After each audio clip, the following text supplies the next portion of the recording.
بسم اللہ الرحمن الرحیم۔ السلام علیکم، میں ہوں جاسمین اور آپ مجھے سن رہے ہیں نیوز اے کیو گلوبل پر۔ آئیے بلیٹن کا آغاز کرتے ہیں۔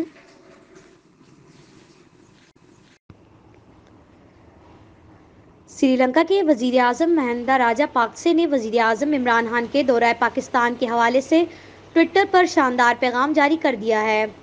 تفصیلات کے مطابق سری لنکن وزیر اعظم مہندا راجا پاکسے نے ٹوئٹر پر پیغام جاری کرتے ہوئے کہا ہے کہ وزیر اعظم پاکستان عمران خان اور ان کے وفد کو خوش آمدید کہنے کے انتظار میں ہیں، جو آئندہ ہفتے سری لنکا کے دورے پر آ رہے ہیں۔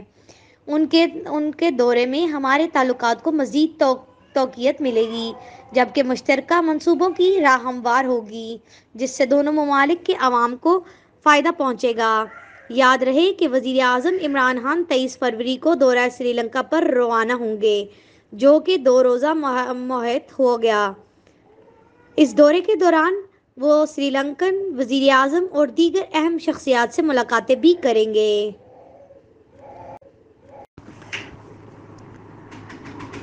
سابق وزیر اعظم چودھری شجاعت حسین، اسپیکر پنجاب اسمبلی چودھری پرویز الہی اور وفاقی وزیر ہاؤسنگ طارق بشیر چیمہ سے سینیٹ کے لیے اسلام آباد سے تحریک انصاف کے امیدوار عبدالحفیظ شیخ کے درمیان ملاقات ہوئی ہے۔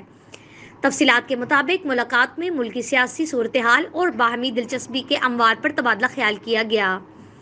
چودھری برادران نے حکومتی اتحادی ہونے کے ناطے عبدالحفیظ شیخ کو بھرپور سپورٹ کرنے کی یقین دہانی کرائی ہے۔ چودھری برادران کا کہنا تھا کہ وزیر اعظم عمران خان پاکستان کو ترقی کی راہ پر گامزن کرنا چاہتے ہیں۔ ان کی نیت صاف ہے، ملک و قوم کی بہتری کے لیے وزیر اعظم کو مشکل فیصلے کرنا ہوں گے۔ کراچی کنگز نے پاکستان سپر لیگ PSL 6 کے پہلے میچ میں کوئٹہ گلیڈیٹرز کو 7 وکٹوں سے شکست دے دی۔ کوئٹہ گلیڈیٹرز کی جانب سے دیا گیا 122 رنز کا ہدف کراچی کی ٹیم نے بآسانی 3 وکٹوں کے نقصان پر 14ویں اوور میں پورا کر لیا۔ کراچی کنگز کی جانب سے جوئے کلارک 46، محمد نبی 30، بابر اعظم 24 اور کولن انگرم 17 رنز بنا کر نمایاں رہے۔ کوئٹہ گلیڈیٹرز کی جانب سے محمد حسنین نے 2 جبکہ عثمان شنواری نے 1 کھلاڑی کو آؤٹ کیا۔ کوئٹہ کی ٹیم نے پہلے بیٹنگ کرتے ہوئے 121 رنز بنائے تھے۔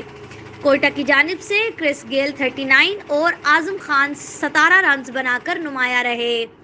کوئٹہ گلیڈیٹرز کے 7 کھلاڑی ڈبل فگرز میں داخل نہ ہو سکے۔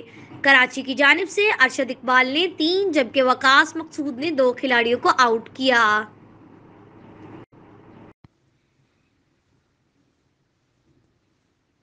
آپ سے ملیں گے اگلے بلیٹن میں کچھ نئی خبروں کے ساتھ۔ شکریہ۔